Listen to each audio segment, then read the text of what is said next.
Welcome to Abrar electrical world YouTube channel.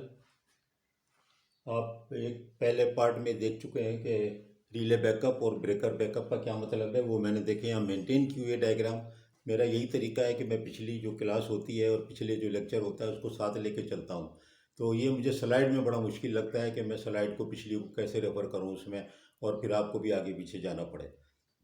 हो तो सकता है वो भी एक स्लाइड पुरानी लगा दी और दूसरी स्लाइड उसके बाद बना दी, लेकिन दोनों साथ कैसे देखेंगे। इसमें ये फ़ायदा होता है कि आपको दोनों साथ नज़र आती हैं, और कोशिश तो मैं करता हूँ कि बहुत साफ़ तरीके से डायग्राम को बनाऊँ। तो पिछली वाली आप 1 मिनट में देख लें कि क्या था। मैंने बताया था कि ब्रेकर बैकअप का मतलब हरगिज़ नहीं है कि दो ब्रेकर, उसका मतलब है कि दो ट्रिप कोयल और एक रिले से दो ट्रिप कोयल को आप सिग्नल देते हैं। पहले एक को देते हैं, ट्रिपिंग अगर नहीं होती है, कोई प्रॉब्लम होता है तो फिर वो जो कुछ एक टाइम डिले कंट्रैक्टर होता है, और 50-60 मिली सेकेंड, 70-80 मिली सेकेंड तो टाइम होता ही है ना ब्रेकर का और रिले का मिला करके। तो आमतौर पे 90 या 100 मिली सेकेंड के बाद दूसरे ट्रिप कॉइल को वो सिग्नल दे देती है वही रिले, और वहाँ पर ट्रिपिंग हो जाती है। उसके बाद अब मैं आपको ये बता रहा हूँ, फिर मैंने बताया था कि रिले बैकअप में ये शामिल होता है कि रिले दो हों, लेकिन ये स्कीम जो है ट्रिप कॉइल जहाँ पर दो होते हैं, ट्रिप कॉइल जो दो हैं डुप्लीकेट, ये इसका मतलब है ब्रेकर बैकअप। अब हम आते हैं कि रिले बैकअप में क्या क्या हो सकता है। अब देखें ये वाली डायग्राम आपके सामने, इस पे कंसंट्रेट करें आप, ये डायग्राम के ऊपर सिर्फ कंसंट्रेट करें। ये वाली डायग्राम आई होप कि आपको नज़र आ रही होगी। मैं थोड़ा इसको ऐसे कर देता हूँ, ये अब आपको ये नज़र आ रही होगी। अब इसके अंदर आप देखें मैंने लिखा है relay backup main one main two, relay backup redundancy, 3-4 मैंने टर्म यहाँ पर लिख दी। अब ये सब टर्म आपको पाकिस्तान में भी अलग अलग इंजीनियर अलग अलग बात करते हुए मिलेंगे, और यहाँ पर मुल्क से बाहर भी जाएंगे तो आपको अलग अलग नाम से मिल जाती हैं। तो मैंने सारे यहाँ पर लिख दिए, क्योंकि आप किसी भी मुल्क में जाएँ, मिडिल ईस्ट में जाएँ या नॉर्थ अमेरिका में भी जाएँ, तो आपको ये 3-4 नाम मिलेंगे। तो आप उससे ये कंफ्यूज ना हो जाएं कि ये कोई अलग चीज़ है और कोई और स्कीम है, कोई और फिलॉसफी है। तो जब एक रिले की जगह दो रिले लगाते हैं, जैसे मैंने यहाँ पर पहले वाले लेक्चर में बताया, तो उसको आप एक रिले को कह रहे हैं मेन वन, एक रिले को कह रहे हैं मेन टू। और वो दोनों रिले बिल्कुल मैन्युफैक्चर अलग हो सकता है, लेकिन उसकी जो करेक्टरिस्टिक है वो 100% सेम होना चाहिए या बेटर होना चाहिए। ये बैकअप रिले का जो है ये एक बेसिक स्टैंडर्ड है। पाकिस्तान के जो स्पेसिफिकेशन है मैंने पहले बताया, उसमें ये चीज़ जो मिसिंग आइटम है, और जो जो मैन्युफैक्चरर होता है वो उससे कुछ थोड़ी सी इन्फीरियर आपको रिले दे सकता है, क्योंकि हमारे एनटीडीसी और के इलेक्ट्रिक में ये चीज़ रिडंडेंसी इस तरह मेंशन नहीं है जिस तरह के मैंने ओंटारियो हाइड्रो या अल्बर्टा के स्पेसिफिकेशन में देखी, कि ये चीज़ रिडंडेंसी जो है क्लियर कट अल्फाज में बयान की गई है कि रिडंडेंसी का मीन्स बिल्कुल वही है जो कि हमारा कंप्यूटर वर्ड में होता है, कि जो दूसरा सर्वर है बिल्कुल 100% वही हो, उसी जनरेशन का हो, और अगर उस जनरेशन में भी कोई लेटेस्ट आ गया हो उस दौरान में, तो वो लेटेस्ट वाला होना चाहिए, यानी कि बेटर होना चाहिए, ना कि उससे थोड़ा सा इन्फीरियर हो जाए। तो ये हमारे यहाँ ये चीज़ मिसिंग होती है, रिडंडेंसी की टर्म हम लोग यूज़ नहीं करते, इसको डिफाइन बिल्कुल दूसरे तरीके से किया जाता है। हाँ, ज़बानी हम मैन्युफैक्चरर से लड़ते हैं, जैसे हम लोग का सिस्टम है, तो उसके बाद वो मानता नहीं है, क्योंकि उसको तो एक चांस मिल जाता है ना, वो कहता है बैकअप तो है ना, आपने बैकअप लिखा, बैकअप मैंने दिया हुआ है। लेकिन वो बैकअप में अगर थोड़ा सा आप ये कहें कि आप इसको यार ये जो नई जनरेशन सुपीरियर आ गई है आप इसको दे दो, वो आपको नहीं देंगे, कहेंगे इतने डॉलर और दे दो। तो आपके ज़बानी लड़ने से जो है ना पाकिस्तानी स्टाइल, उससे कुछ नहीं होने वाला।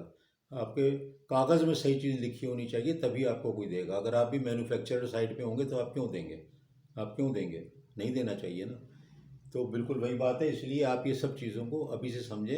एज ए जूनियर इंजीनियर जब आप बिल्डिंग डॉक्यूमेंट लिखते हैं, रिडंडेंसी लिखें, रिडंडेंट सेट ऑफ रिलेस लिखें, और रिडंडेंसी को डिफाइन करें कि व्हाट इज रिडंडेंसी, कि 100% with the same characteristic and standard and और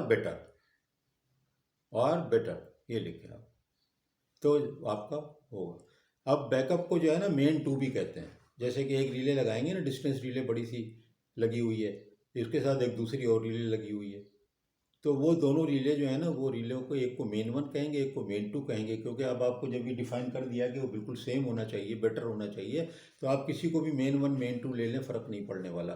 तो उसको मेन वन मेन टू भी कहते हैं, मेन एंड बैकअप भी कहते हैं, और उसको रिडंडेंसी या रिडंडेंट भी कहते हैं, यानी कुछ भी आप कह सकते हैं। तो यानी 4 टर्म यहाँ पर हो गई। तो 2 रिले आपने लगाई। अब ये हो सकता है कि आप एक रिले से पहली वाली से भी दोनों ट्रिप कॉयल को दें और दूसरी वाली जो रिले है उससे भी दोनों ट्रिप कॉयल को दें थोड़ी देर के बाद। रिले में दोनों रिले में भी टाइम है, दोनों रिले क्योंकि वेट कर रही है दूसरी रिले के लिए पहली रिले से एक सिग्नल जाता है जो कि उसको इनिशिएट करता है, यानी अलर्ट करता है, एक कह लें अलार्म करता है दूसरे वाले सेट को कि जो फॉल्ट है और trip signal is being Saint. और फिर ये रिले भी स्टार्ट हो जाता है, इसका टाइमर ये वेट करती है relay up to 100 millisecond या 150 मिली सेकेंड। और उसके बाद ये रिले जो है, अगर इस रिले को भी इलेक्ट्रिसिटी आ रही है ना सिटी से, तो अगर इसको सिटी से करंट आ रहा है, इसको पता होता है कि टाइमर तो चल रहा है लेकिन अभी मुझे सिग्नल नहीं भेजना है, अभी मुझे वेट करना है दूसरी रिले के लिए। और अगर सिटी से उसका करंट ख़त्म हो गया, इसका मतलब है कि पहली रिले जो थी मेन वन, उसने काम कर दिया है, तो ये रिले दूसरी वाली जो है कोई सिग्नल नहीं भेजेगी, अपने तौर पे खुद ही रीसेट हो जाएगी।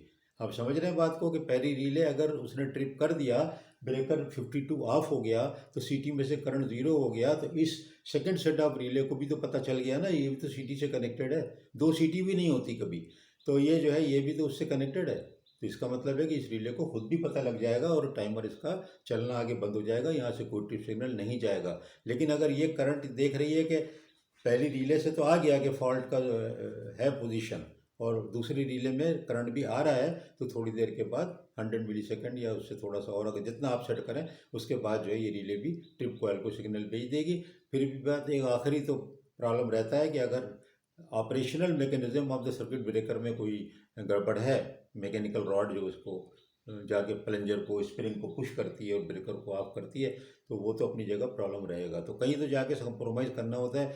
उस वाले को भी कवर करने की फिर वो एक बड़ी स्कीम आ जाती है जो कि ब्रेकर फेलियर स्कीम कह लें, और वो तकरीबन वही हो जाती है जो कि बस बार प्रोटेक्शन स्कीम हो जाती है। अगर आपको मैं जब बताऊंगा तीसरे चौथे लेक्चर में, तो आप देखेंगे अरे वो तो वही हो गई तकरीबन जो कि बस बार प्रोटेक्शन की स्कीम होती है। तो इस तरह ये दूसरा लेक्चर जो है ये भी मेरा वही 5 6 7 मिनट का, तो ये मैंने दोनों एक ही जगह रख दिए हैं, आपको समझने में आसान हो जाएगा।